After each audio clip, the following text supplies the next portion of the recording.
Okay, so Simon, we got a 3-2 win against a very strong Cleethorpes side. What are the main positives you can take from that? I think the reaction from our discussion at half time, I thought we were well below par in comparison to the first few games. In that first half spell, we were second to things, we weren't closing down with any intensity, and we didn't play well on the ball, as we have played well recently in the first few games.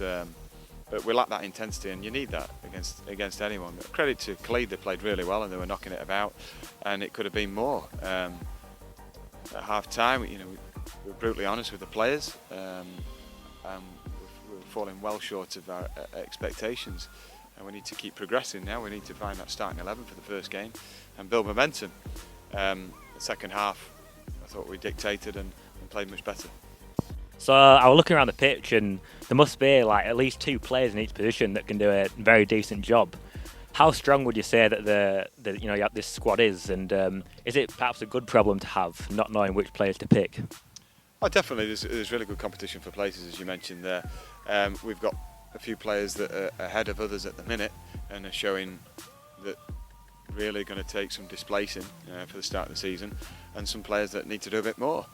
I've urged everyone at half time to take the handbrake off and really come to the fore and show what they're made of, because on paper we've got some very strong players, but they've got to sell themselves every time we play and every time we train, because on paper we've got a really good squad, not just 11, but everyone has to prove their worth every time they put a shirt on.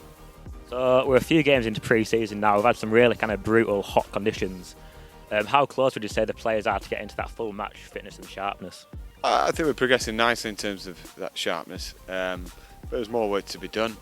Firstly, they've got a couple of days rest now, and then we've got that game on Saturday. I want to play with intensity in each game, and then we'll be training Monday. So we've still got time to reach the peak levels, but we're not quite there yet, but hopefully we're timing it in a decent way, and as long as the lads stay honest, we'll be right. You mentioned there we've got the game on Saturday against Railway. Can we expect a few more changes there?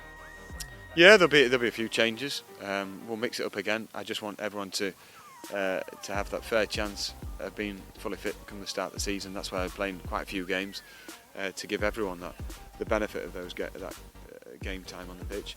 There'll be a few changes, and hopefully JP Pittman will be fit for it, and Jim Chalak will return again. There were positives from tonight. Like I said, the second half performance and people staking a claim. Good to see Gazza on the score sheet, arriving on time in the box again, and the back four showing aggression. And Nathan coming onto the pitch and dictating play. That's what we want, and he's certainly setting the standard at the minute for others to follow.